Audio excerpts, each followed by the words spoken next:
আসসালামু আলাইকুম viewers, welcome to my channel. কেউ যদি এই ভিডিওটা ফেসবুক পেজ থেকে দেখে থাকেন তাহলে আমার ফেসবুক পেজের নাম আপনজন ব্লগ। আর কেউ যদি এই ভিডিওটা ইউটিউব থেকে দেখে থাকে তাহলে আমার চ্যানেলের নাম মাস্টার শেফ সাইনা। আজকে আমি দেখাবো কিভাবে তালের রসকে চুষে সারা বছর সংরক্ষণ করে রাখা যায়। এখন তো তালের সিজন, বর্ষাকাল, এই সময় তালের সিজন, তাল প্রচুর পাওয়া যায়। এই সময় যতটা না খেতে ভালো লাগে তার থেকে আরও বেশি খেতে ভালো লাগে শীতকালে। তো শীতকালে তো পাওয়া যায় না, তো সেই জন্য আমি সংরক্ষণ করে রাখা দেখাবো যে কীভাবে সংরক্ষণ করে রেখে সারা বছর সেই তালের রসটাকে ব্যবহার করা যেতে পারে। তো চলুন ভিউয়ার্স, বেশি কথা না বাড়িয়ে রেসিপির দিকে যাওয়া যায়। প্রথমে আমি তালটাকে ভেঙে নেব। এই তালটা আমি 3-4 দিন আগে এনেছি, শক্ত ছিল, এখন নরম হয়ে গেছে।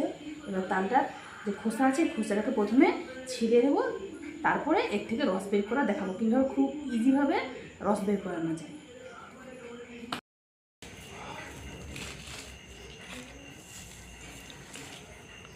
তালের ছালটা ছাড়ানো হয়ে গেছে। এবার তালটাকে একটা পাত্রে নিয়ে ভেঙে নেব 3টে গাঁট। এবার এই গাঁটটাকে ভালো করে পানি দিয়ে নরম করে নেব। আর এই যে কিছু কিছু জিনিস থাকে, শক্ত জিনিস, এগুলোকে আলাদা করে নেব।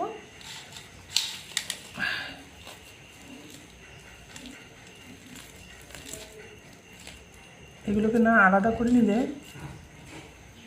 যখন তালের রসটাকে চুষা হবে তখন কাজে বাধা দিই।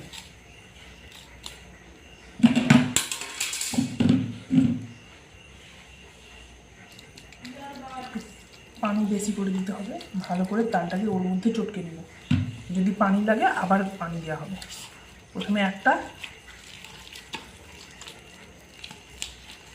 পজ করে দেব। এই দেখুন খুব সুন্দরভাবে রসটা বেরিয়ে আসছে। এইভাবে আর বাকি দুটোকে একটু পানি দিয়ে নরম করে নেব। এই শক্ত অবস্থায় প্রচুর শক্ত রস বেরোবে না, নরম করতে হবে এরকম, তবে রস বেরোবে। দেখতেই পাচ্ছেন আমি এই যে 3টে গাঁট আছে, এই 3টে গাঁটকে খুব সুন্দর করে পানি দিয়ে নরম করে নিয়েছি। এবার এই তালের রসগুলো চুষে নেব। চুষে নেওয়ার জন্য আরেকটা পাত্র নিয়ে তাতে আমি কীভাবে রসটা বের করছি সেটা দেখাচ্ছি। আমরা যখন ছোট ছিলাম, ছোটোবেলায় যখন আমরা তালের রস চুষে নিতাম, তখন আমরা ওই যে কাঠের যে বাঁশকঞ্চি দিয়ে যে ঠাকাগুলো তৈরি হয় না, সেই ঠাকাগুলোকে এইরকম একটা পাত্র নিয়ে তার উপর উল্টিয়ে রসটাকে চুষে নিতাম। কিন্তু এখন তো আমার কাছে এরকম কোনো ঠাকা নেই, কিন্তু এই যে একটা গ্রেটার আছে, গ্রেটার দিয়েও কিন্তু খুব ভালোভাবে আর খুব কম সময়ে কিন্তু এই তালের রসটাকে চুষে নেওয়া হয়। আমি অলরেডি অনেকগুলো তালের রস চুষে নিয়েছি এবং সংরক্ষণও করে রেখেছি। তো আজকে আমি দেখাচ্ছি যে কিভাবে এই গ্রেটারের সাহায্যে তালের রসটাকে চুষে নেওয়া যায়।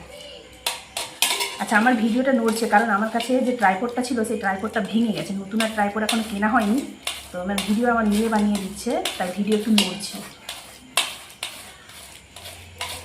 আমার 3টে যে গাঁট আছে সেই গাঁট থেকে রসটা চুষে নেওয়া হয়ে গেছে।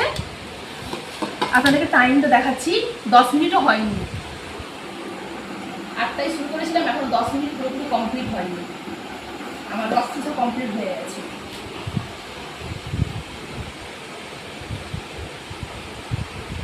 কত কম সময়ে কত ইজিভাবে গ্রেটার দিয়েও রস চুষা যায়। এবার এইটাকে একটা কন্টেনারে করে রেখে ডিপ ফ্রিজে সংরক্ষণ করে রাখবো। যতদিন চাইবে সংরক্ষণ করে রাখা যায়, তবে ফ্রিজটা যেন অন অফ যেন না হয়। অনেকে কি করে ফ্রিজকে বন্ধ করে রেখে দেয়, ফলে জিনিসটা নষ্ট হয়ে যায়। আমার কি হয়, আমার সারা বছর ফ্রিজ চলে, ফলে আমার জিনিস নষ্ট হয় না। এই তালের এই রসটাকে যখন মন চাইবে তখন বের করিয়ে ব্যবহার করা যেতে পারে। এবার এই যে রসটা আছে, এই রসটা একটা কন্টেনারের মধ্যে ঢেলে দেবো। আমি হাত ব্যবহার করছি, আমার কিন্তু হাত কিন্তু আমি প্রত্যেকবারই কিন্তু ধুচ্ছি, হাইজেনিক, আনহাইজেনিক কিন্তু নয়।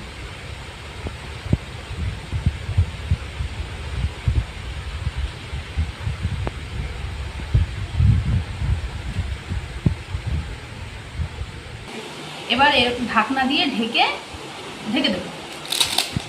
এবার এটাকে নিয়ে যাব ডিপ ফ্রিজে। এটাকে কিন্তু নর্মাল ফ্রিজে রাখা যাবে না, নর্মাল ফ্রিজে রাখলে কিন্তু খারাপ হয়ে যাবে, ডিপ ফ্রিজেই রাখতে হবে। আর যখন প্রয়োজন হবে তখন বের করিয়ে নিতে হবে।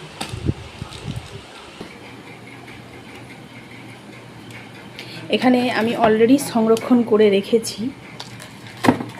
এখানে একটা আছে, এখানে একটা আছে, এখানে একটা আছে, 3টে সংরক্ষণ করে রেখেছি। এখানে যে নারকেল আছে, নারকেলকে আমি ঠিক একইভাবে সংরক্ষণ করেছি ডিপ ফ্রিজে।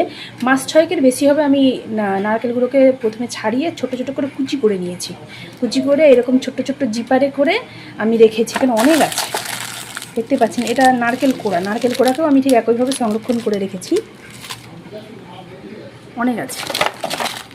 যখন প্রয়োজন হয় একটা করে এভাবে নেই, জিপার খুঁড়ি, জাস্ট হাত দিয়ে চাপ দিলেই পুরো ভেঙে যায়। কিছুক্ষণ রেখে দিলে ও নর্মাল হয়ে যায়, ব্যবহার করা যায়। ঠিক একইভাবে আমি এই যেটা এক্ষুনি আমি বানালাম সেটাকে আমি এবার ডিপ ফ্রিজে রেখে দেবো। রইল। আচ্ছা, এই যে সংরক্ষণ করে রাখছি, এটা খুলে দেখাচ্ছি আমি। এই যে বরফ হয়ে গেছে, এটাকে বের করিয়ে কিছুক্ষণ 5 মিনিটের মতো রেখে দিলে এই সাইড দিয়ে একটু নরম হয়ে যাবে, ফলে এইটা পুরো বেরিয়ে চলে আসবে। এইভাবে যখন এইভাবে তুললে বেরিয়ে চলে আসবে। এটা যখন বেরিয়ে চলে আসবে এরকম ধরে, গ্রেটার হয় না, ঠিক আমি এখনও পর্যন্ত ধুইনি, পরিষ্কার করিনি, এইরকম একটা গ্রেটার দিয়ে গ্রেট করে নিতে হবে। তো এইভাবে ধরে এক হাতে গ্রেটার ধরবে আর এক হাতে ধরে এইভাবে করে গ্রেট করে নিতে হবে। যতটা প্রয়োজন ততটা নিয়ে নিলে ঝুড়ি ঝুড়ি বেরিয়ে যাবে এবং খুব ইজিভাবে সেটা কী হয় না, ময়দা বা আটা যেটার সাথে মিক্সড করে বানানো হোক না কেন, ইজিভাবে গলে যাবে। তো এইভাবেই সংরক্ষণ করে রাখতে হবে। একে বের করে নর্মাল করে তারপরে নিলে এতে করে আমার যেটা ধারণা মনে হচ্ছে এক্সপায়ার হয়ে যেতে পারে, কিন্তু আমি এরকম করি না।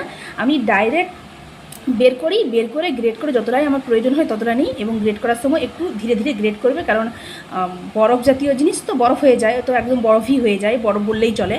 তো এই বরফে হাতটা একটু জানেন তো কেমন হয়ে যায়।